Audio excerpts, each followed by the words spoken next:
Leçon 5. Discours de l'œuvre. Ce document vise à présenter le module d'apprentissage intégré Construire A aux enseignants en s'appuyant sur l'expérience acquise lors de sa mise en œuvre en France. Cela correspond à la 5e leçon, intitulée Production d'œuvres d'art. Il propose des activités pour établir le discours qui soutiendra les œuvres d'art dans différents contextes en se préparant à exprimer leur travail à des étrangers. Dans la 5e leçon, il est important d'établir le discours pour soutenir les œuvres d'art dans différents contextes.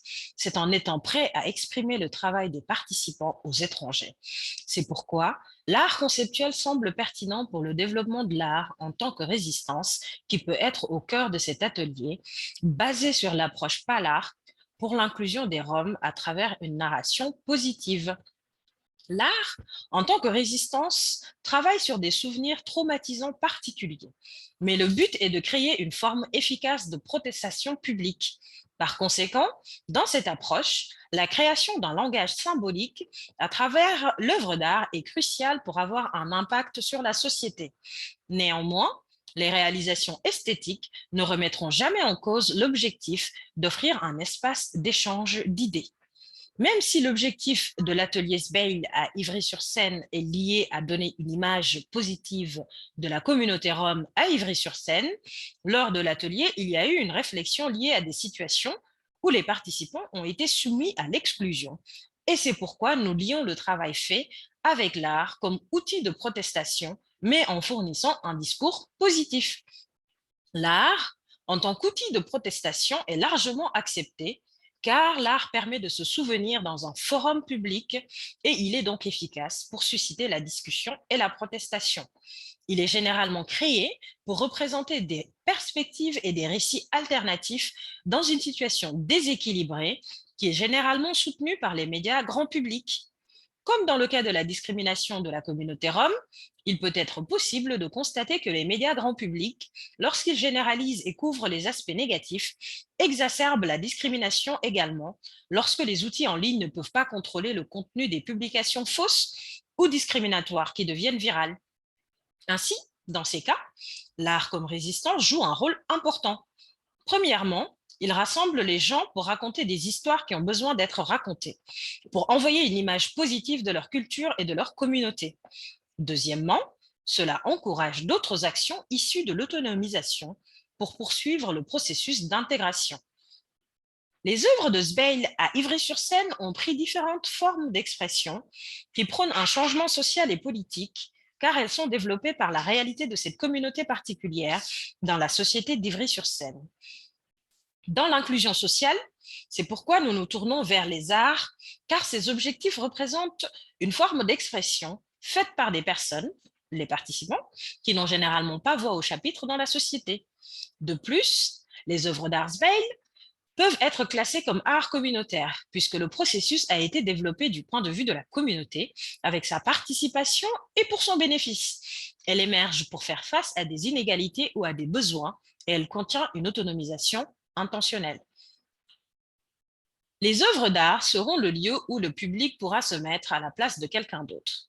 Mais plus important encore, le public pourra rester à sa place et concevoir des solutions basées sur les expériences de vie de la communauté rome.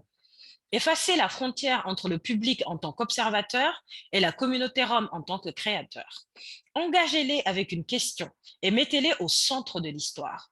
De cette façon, vous créerez tous une expérience de première main du récit où le public pourra participer et interagir avec l'œuvre d'art ou y répondre en créant un lui-même.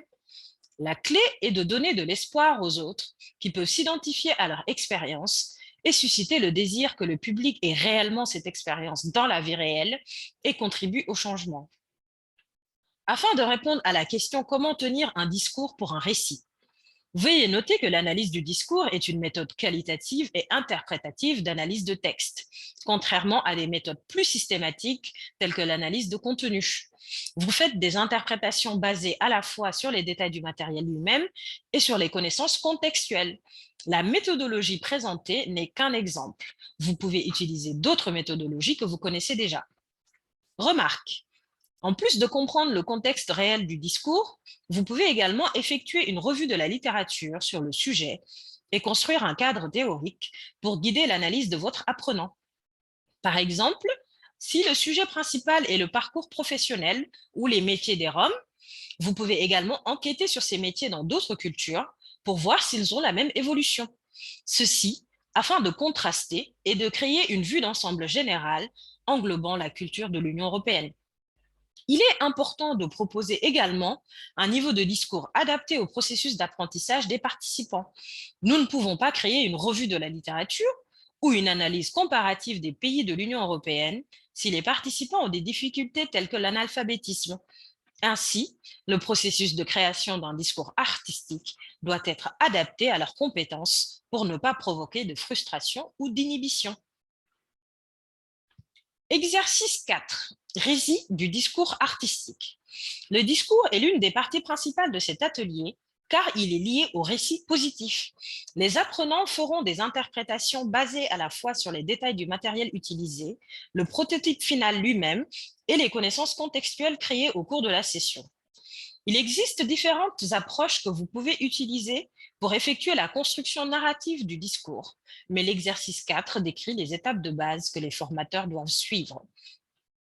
À travers les différentes étapes de cet atelier, la méthodologie se concentre sur la fourniture d'un récit positif de la culture rom pour lutter contre la discrimination, afin que les apprenants aient créé une base commune des raisons et du discours derrière l'œuvre d'art développée. Cependant, il est important de fournir un espace pour se concentrer sur le discours de l'œuvre à la fin, afin de jeter les bases du travail et de donner aux participants les moyens de partager le récit de la meilleure façon possible. Processus attendu. N'oubliez pas qu'il est préférable que la construction du récit soit développée au cours des autres exercices. Cependant, il est important d'avoir une phase finale pour examiner et définir la compréhension commune de ce qu'est notre œuvre, représente et entend communiquer. Dans un premier temps, les apprenants doivent choisir la question principale, centrale, qui va déployer tout le discours narratif. Ensuite, la question centrale doit être limitée à un contexte ou à un sujet précis. Après cela, les apprenants recherchent les informations qui répondent à leurs questions. Après cela, les apprenants écrivent le discours narratif. Enfin, les apprenants évaluent si le discours est efficace pour transmettre le sens de l'œuvre avec le récit positif. Afin d'aider le processus de communication, une dernière activité est proposée. Quelques lignes directrices. L'atelier Speil à Ivry-sur-Seine part du principe que nous sommes plus des êtres émotifs que rationnels. Et même si toutes les émotions, comme je l'ai déjà expliqué à plusieurs reprises, sont toutes, absolument toutes, générées dans le cerveau, il faut être conscient que le fait d'être des êtres affectifs, un objet artistique avec une histoire derrière, motivera toujours pour en savoir plus sur cet objet et son positionnement conceptuel. Ça fait partie de la persuasion de raconter une histoire. Nous sommes faits d'histoire, de moments et d'expériences. Faites attention. Ne confondons pas l'objectif. Je tiens à rappeler que l'objectif de l'exposition n'est pas de vendre l'objet d'art. Que les gens reconnaissent la valeur de l'œuvre d'art pour son esthétique n'est pas la fin.